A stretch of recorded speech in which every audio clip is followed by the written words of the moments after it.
नमस्कार, जय हिंद, वंदे मातरम। प्यारे भाइयों बहनों, स्वागत है आपका आपके अपने फेवरेट चैनल जनमानस क्लासेज में। आज मैं आपको बता दूं, रसायन विज्ञान को मैं 2 वीडियो में कंप्लीट कराने वाला हूं। 2 वीडियो में। और बता दूं आपको, इसका जीव विज्ञान तथा फिजिक्स पहले ही 1 शॉर्ट वीडियो यानी पूरा एक वीडियो कंप्लीट कराया जा चुका है, जो एनसीईआरटी बेस में पूरा सेशन आपको दिखाते हो। कितना ज़बरदस्त सेशन है, देखिए पूरा ये एक एक चैप्टर। इसमें हम लगभग 5 से 6 चैप्टर की चर्चा करेंगे। टोटल आपको इसमें 12 चैप्टर, इसमें 6 चैप्टर की चर्चा मैं इस वीडियो में करने वाला हूं। तो बने रहें हमारे साथ। चलते हैं, आज की श्रृंखला का आगाज करते हैं। हो चुका आगाज रणका, जुग बदलने की तैयारी, और जीत उसी की होगी जिसका संघर्ष जारी। चलिए हमारे साथ संघर्ष करना प्रारंभ कीजिए। आज के सेशन का पहला चैप्टर आपके सामने दिख रहा है, परमाणु संरचना यानी एटॉमिक स्ट्रक्चर। आपको बता दूं, ये भी चैप्टर यदि केमिस्ट्री क्वेश्चन आते तो इससे क्वेश्चन अक्सर आते रहते हैं। तो पहला देखिए, इसमें परमाणु संरचना या एटॉमिक स्ट्रक्चर में पहला का परमाणु के नाभिक में क्या होते हैं।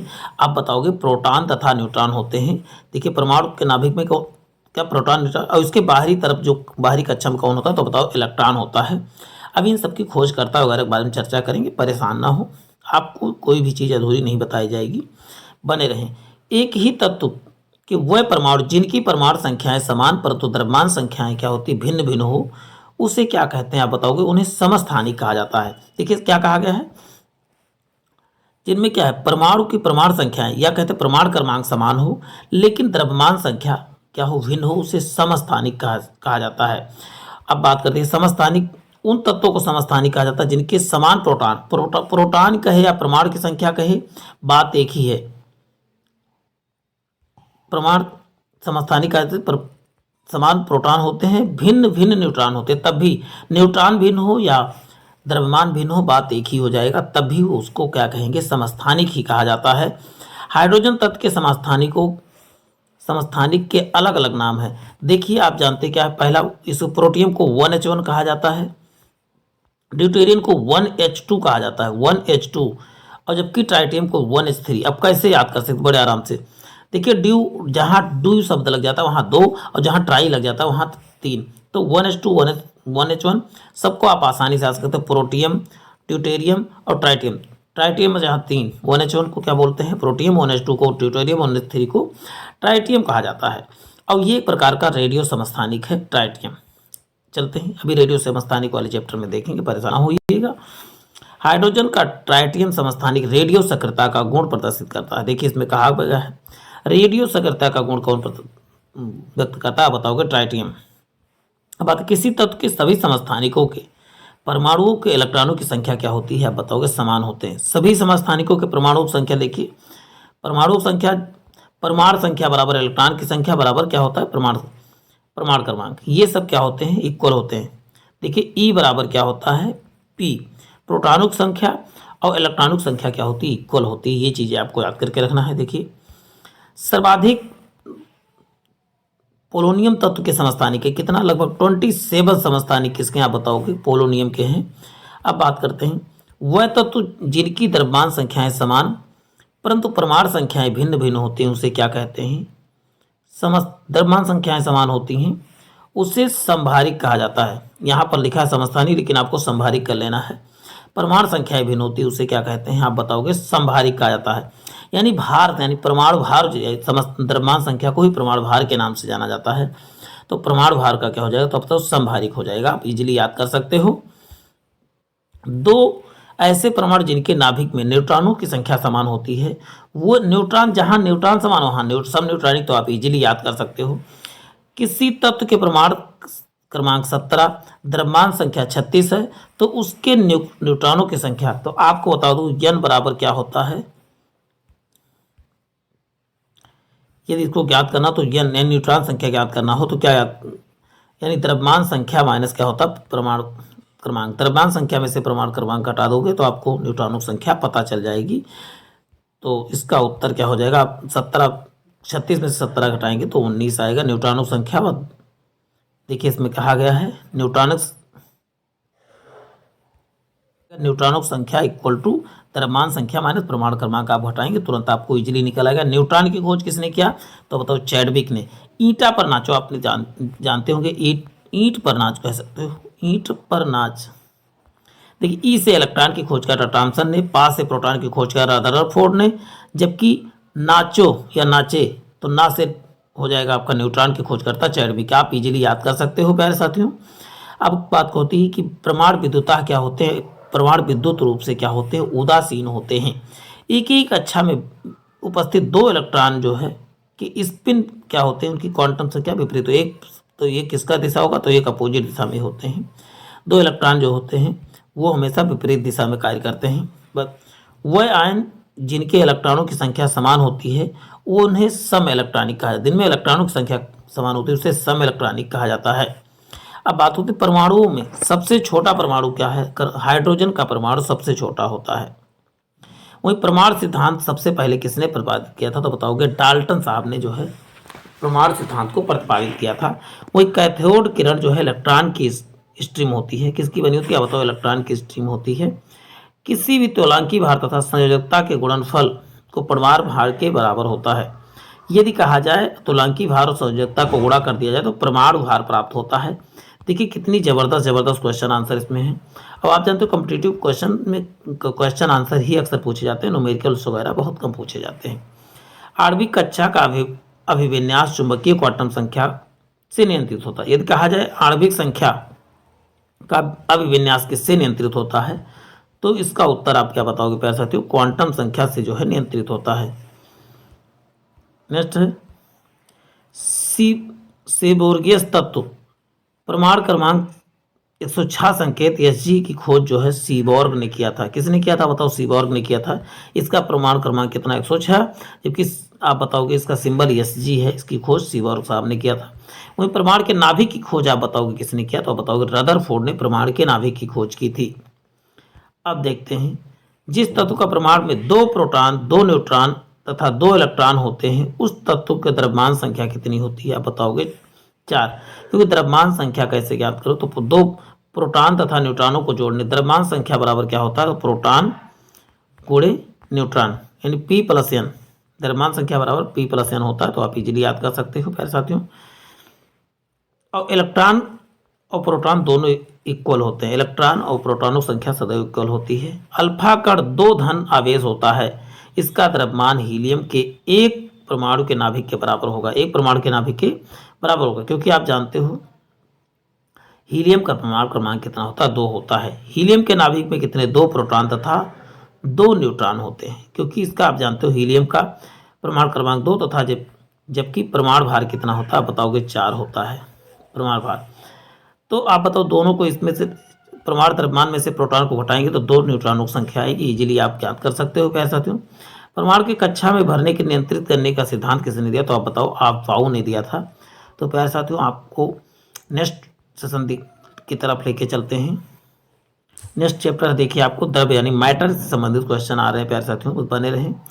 प्रत्येक ऐसी वस्तु जो स्थान घेरती है जिसमें द्रव्यमान होता है एवं जिन्हें ज्ञानेंद्रियों से अनुभव किया जा सकता है वो क्या कहलाती हैं, तो बताओ द्रव्य कहलाती हैं। जैसे जल, लकड़ी और वायु क्या है, तो बताओगे ये सब क्या है, जिनको अनुभव किया जा सकता है वो सब भी क्या है, द्रव्य। जैसे दूध हो गया, लोहा हो गया, ये सब क्या है, द्रव्य है। देखिए जैसे अब बात करते हैं भौतिक अवस्था के आधार पर सामान्यतः द्रव 3 अवस्थाओं में पाई जाती है, ठोस, द्रव और गैस। वैसे 5 अवस्थाएं प्रचलित, लेकिन मुख्यतः कितनी अवस्थाएं, तो बताओ 4 अवस्थाएं। अभी 5 अवस्थाएं, 3 को अभी चर्चा कर लेते हैं, उनकी भी चर्चा कर लूँगा, बने रहें। ठोस का आयतन व आकार निश्चित होता है। द्रव्य का आयतन तो अब कहा गया है द्रव का आयतन तो निश्चित होता है, लेकिन आकार क्यों नहीं। आप द्रव को देखिए बाल्टी में रखें तो बाल्टी का आकार धारण करे, लोटे में रखें तो लोटो का आकार, लेकिन यदि 1 लीटर तो बाल्टी में रखें, कहीं पर भी रखें 1 लीटर ही रहेगा। मतलब आयतन वो जितना घेरता है वो हर जगह घेरेगा, लेकिन आकार उसका जो है अनिश्चित होता है। जबकि गैसों का ना तो आकार निश्चित होता है ना तो आकृति, दोनों भी, आयतन भी नहीं। आप पता चला ढेर सारे गैस को एक गैस सिलेंडर में भर दिया जाता है कंप्रेस करके, इसका मतलब क्या है, उसका आयतन भी निश्चित नहीं है, आकार भी निश्चित नहीं है। तो ये बात हो गया गैसों।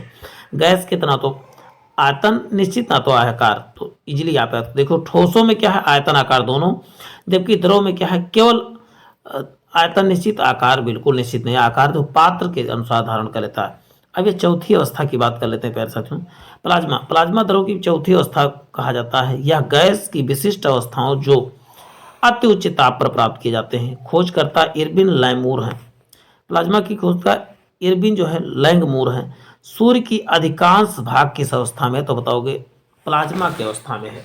जब किसी पदार्थ को अति उच्च ताप पर गर्म किया जाता है, तो सूर्य किस प्रकार, सूर्य के अधिकांश भाग जो है किस अवस्था में पाया जाता है, तो प्लाज्मा अवस्था में पाया जाता है। अब बात करते हैं बॉस आइंस्टीन कंडेंसेट, द्रव की पांचवी अवस्था है या अत्यंत निम्न ताप पर। देखिए दोनों में अंतर यहां पर देख लीजिए, प्लाज्मा जो है अति उच्च ताप पर, जबकि बोस आइंस्टीन कंडेंसेट क्या है, अत्यंत निम्न ताप पर प्राप्त किया जाता है। इससे इसे अत्यधिक कम घनत्व वाली गैसें कहते हैं। किसे, बॉस आइंस्टीन कंडेंसेट को कहा जाता है अत्यधिक निम्न घनत्व वाली गैसें। कौन सी, तो मतलब बॉस आइंस्टीन संघटन। अब बात करते हैं, देखिए किसी पदार्थ की अवस्थाएं ठोस, द्रव, गैस, उनके अंतराणविक बल पर निर्भर करता है। उनके अंदर बल कितना लगता है उसी पर उसकी अवस्था निर्भर करती है। बात करते हैं रासायनिक संगठन के आधार पर जो है 3 भागों में बांटा जा सकता है। तत्व, यौगिक और मिश्रण, इन सब की चर्चा हम कर लेते हैं। अब तत्व देखिए क्या होते हैं, तत्व जिनका क्या होता है, सिंबल होता है। जैसे हाइड्रोजन का H होता है, नाइट्रोजन का N होता है। और मिश्रण यौगिक क्या है, यौगिक आप जानते हैं, जैसे अमोनिया को NH3 लिखते हैं, सल्फ्यूरिक अम्ल को H2SO4 लिखते हैं। जिनका सूत्र है वो क्या है, यौगिक है। जिनका जो है सिंबल है वो क्या है, तत्व है। जिनका ना तो सिंबल है ना तो सूत्र है वो क्या कहलाते हैं। इसे वायु क्या है, बताओगे मिश्रण है। जल तीनों भौतिक अवस्थाओं में रह सकता है। कौन ऐसा चीज़ है जो तीनों भौतिक अवस्था में रह सकता है, तो बताओ जल है। अब हम द्रव्य के बाद 3rd चैप्टर की बात करेंगे, तत्व के बारे में, यानी एलिमेंट की चर्चा करने वाले हैं। बस बने रहें, अभी बात हो चुकी है एलिमेंट के बारे में। वह पदार्थ जो एक ही प्रकार के परमाणु से मिलकर बना है क्या कहलाता है, तो आप बताएंगे तत्व।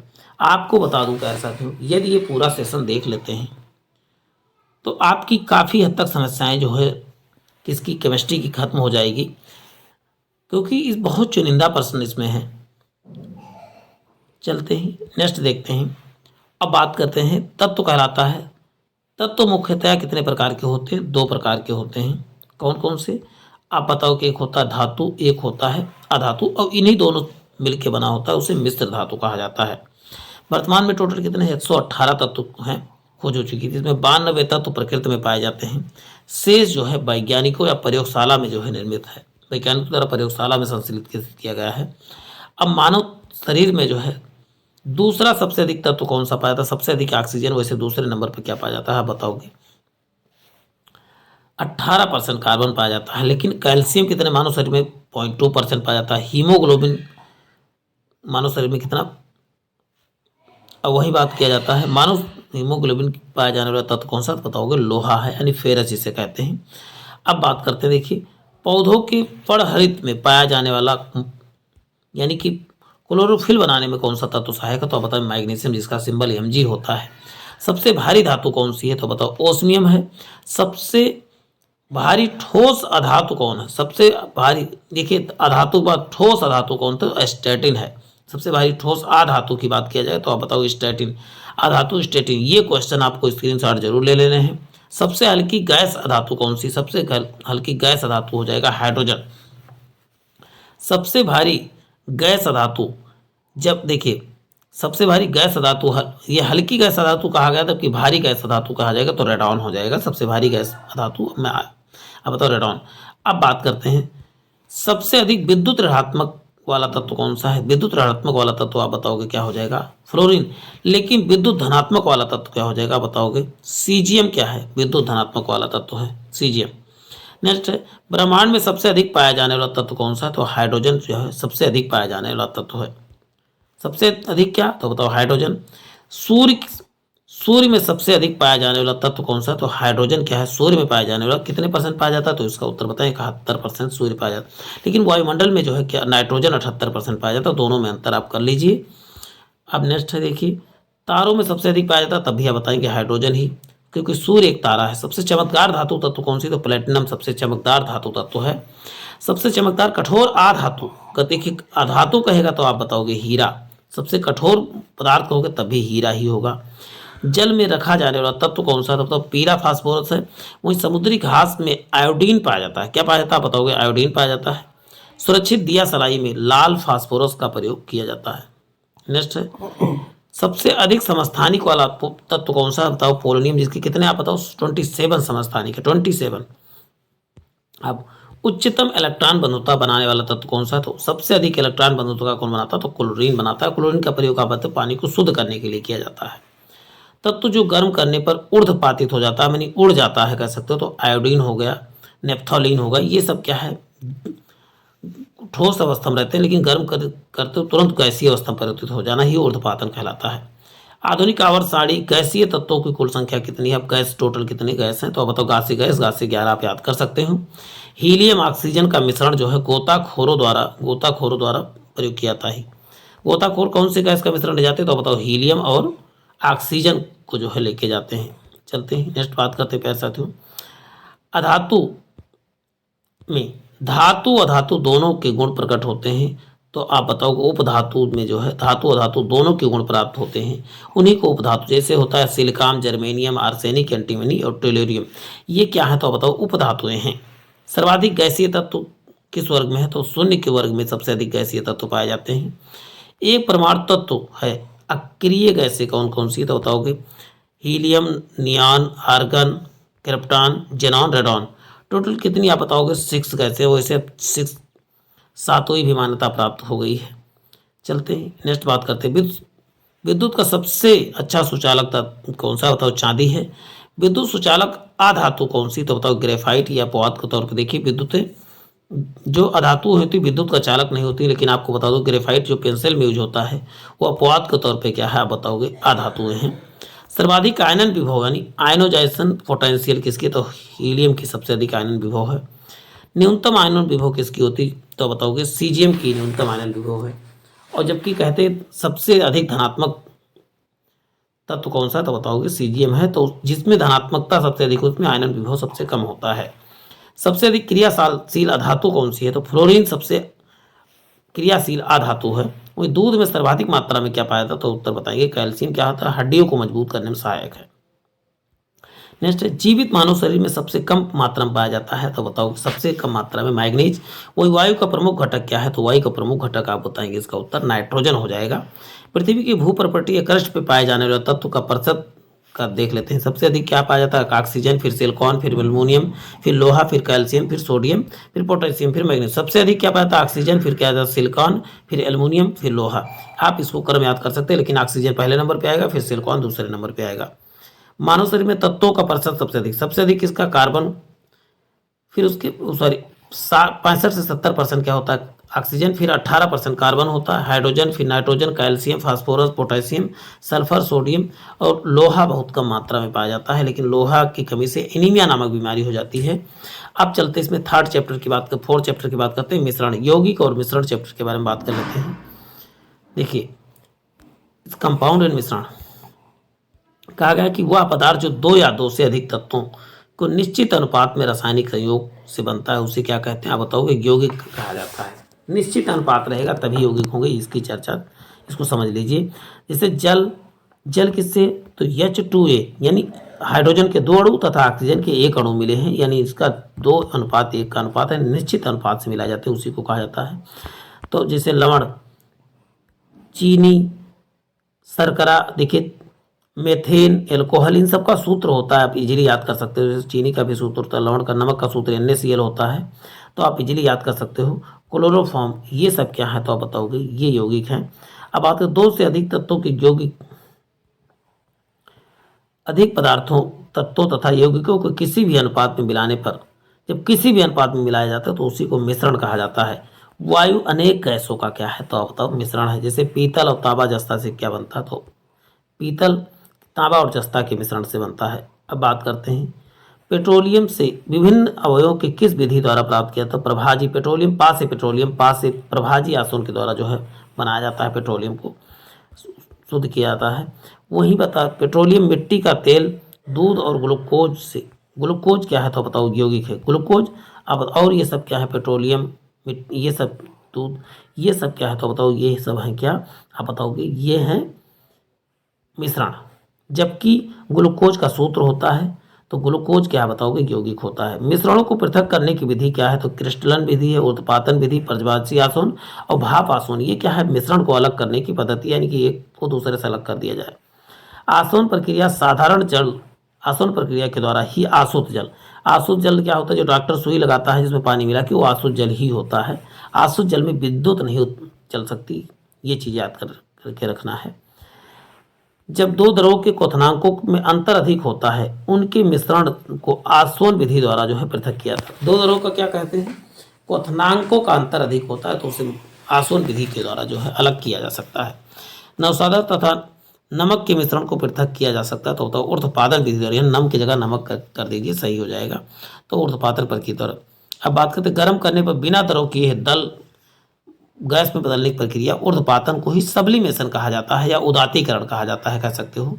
जैसे कपूर जो है डायरेक्ट गैस में बदल जाता है, ये सब क्या है तो बताओ ऊर्ध्वपातन पर। अब यौगिक के बाद हम जो है नेक्स्ट चैप्टर की बात करेंगे, अम्ल क्षार की बात करेंगे। ये हमारा 5वां चैप्टर है। एसिड एंड बेस, सिरके में एसिटिक अम्ल कौन सा अम्ल पाया जाता है बताओ, एसिटिक अम्ल पाया जाता है। जबकि नींबू में कौन सा अम्ल, साइट्रिक अम्ल पाया जाता है, नींबू में साइट्रिक अम्ल, जबकि सिरके में एसिटिक अम्ल पाया जाता है। अब बात करते हैं अम्ल और छाल मिलाने पर क्या बनता है, लवण। और अम्ल छाल मिलाने पर इनकी प्रकृति कैसी हो जाती है, इनकी प्रकृति जो उदासीन हो जाती है। वही दूध में कौन सा बताओ, लैक्टिक एसिड पाया जाता है। फलों के रसों को सुरक्षित रखने के लिए कौन सा अम्ल का प्रयोग किया था, तो फलों के रसों को फार्मिक अम्ल में रखा, फा से फल, फा से फार्मिक एसिड। और कहीं की ऑक्जेलिक, वैसे खाद्य पदार्थों में कहेगा तो आपको ऑक्जेलिक अम्ल लगाना। खट्टे पदार्थों को में कौन सा अब साइट्रिक अम्ल। वही ग्लूटामिक अम्ल प्राकृतिक स्रोत क्या है तो होता है गेहूँ है, गा से गेहूँ, गा से ग्लूटामिक अम्ल गेहूँ में पाया जाता है। खाद्य पदार्थों को परीक्षण करने के लिए आप खाद्य पदार्थ देखिए, बेंजोइक अम्ल की बात आ गई ना। बेंजोइक अम्ल का प्रयोग किसमें, खाद्य पदार्थ को लंबे समय तक सड़ने से बचाने के लिए किसका प्रयोग, बेंजोइक अम्ल का प्रयोग किया था। विस्फोटक पदार्थ बनाने में सल्फ्यूरिक अम्ल व सांद्र नाइट्रिक अम्ल का प्रयोग होता है। संचायक बैटरी यानी बैटरी में किसका अम्ल, तो बताओ सल्फ्यूरिक अम्ल का प्रयोग किया जाता है। अब बात करते हैं अम्ल का पीएच मान कितना, 7 से कम होता है वो क्या होता है बताओ अम्लीय, 7 से अधिक है तो क्या होता है क्षारीय, जबकि केवल 7 है तो अब हो जाएगा उदासीन। जैसे जल और नमक का दोनों का पीएच मान 7 होता है, ये उदासीन होते हैं। क्षार को छूने पर साबुन जैसा लगता है, क्षार को छूएंगे तो कैसा लगे तो बताओ साबुन जैसा महसूस होगा। अब वही बात करते हैं फार्मिक अम्ल में फलों को संरक्षित करने, चमड़ा उद्योग में रबड़ बनाने में फार्मिक अम्ल का प्रयोग किया जाता है। वहीं अम्ल स्वाद में कैसा होता है, अम्ल स्वाद में खट्टा होता है, जबकि क्षार जो होता है कड़वा होता है। अम्ल नीले लिटमस को क्या करता है, लाल। आ नीला याद कर लीजिए, आ नीला, आ से क्या हो जाएगा अम्ल, और नीले को लाल कौन करता है तो बताओगे, अम्ल नीले को लाल कर देता है, तो आप इजीली याद कर सकते हो अनीला। और वही छलानी याद कर सकते हो, छलानी, छा से क्या हो छार, और ला से लाल, ना से लीना, यानी छार जो है लाल को नीला कर देता है, लाल लिटमस पेपर को नीला कर देता है, इजीली आप याद कर सकते हो। देखिए छार लाल लिटमस को क्या कर देता है, नीला कर देता है, तो इजीली आप जब चींटियाँ काटती हैं तो चींटियाँ काटती हैं तो फार्मिक एसिड निकालती हैं। वही कपड़े के जंग के धब्बे हटाने के लिए किसका प्रयोग करते हैं तो बताओ ऑक्जेलिक अम्ल का प्रयोग जो है दाग और धब्बे हटाने के लिए किया जाता है कपड़े के। सोडा वाटर व कोल्ड ड्रिंक में कौन सा अम्ल पाया जाता है, कार्बनिक अम्ल या कार्बन डाइऑक्साइड पाया जाता है। ये चीज याद करके कार्बन डाइऑक्साइड मिलाने के बाद उसमें कार्बोलिक अम्ल का निर्माण होता है। सेब में कौन सा तो मैलिक अम्ल, अंगूर में कौन सा साइट्रिक अम्ल, वहीं अम्लराज 3 भाग में सांद्र हाइड्रोक्लोरिक अम्ल तथा 1 भाग में जो है नाइट्रिक अम्ल, यानी 3HCl प्लस जो है HNO3 मिलाने पर क्या बनता है, एक्वरेजिया बनता है, जिसमें सोना घुल जाता है। अब बात करते हैं पेट की अम्लता दूर करने के लिए किसका, मिल्क ऑफ मैग्नीशिया का प्रयोग किया जाता है। MgOH का होल्ट है जिसका MgOH का होल्ट है, इसका सूत्र होता है मिल्क ऑफ मैग्नीशिया का। इसको पेट की अम्लता को दूर करने के लिए प्रयोग किया जाता है, यानी गैस बना होता है तो इनो में इसी का प्रयोग किया जाता है। हाइड्रोक्लोरिक अम्ल यानी HCl, नाइट्रिक अम्ल HCl आदि प्रबल अम्ल के उदाहरण है। प्रबल अम्ल, सबसे प्रबल अम्ल पूछा जाए तो हाइड्रोक्लोरिक अम्ल ही है, दूसरे नंबर पर नाइट्रिक अम्ल कह सकते हैं। वह अम्ल जो केवल आंशिक रूप से आयनित होते हैं वो दुर्बल अम्ल कहलाते हैं, यानी वीक एसिड कहलाते हैं। अधिकांश कार्बनिक अम्ल जैसे एसिटिक अम्ल, बेंजोइक अम्ल आदि ये क्या है, तो आप बताओगे दुर्बल अम्ल होते हैं। अब देखिए छठे चैप्टर की चर्चा मैं करने जा रहा हूँ। छठा चैप्टर आपका क्या है, तो ईंधन है।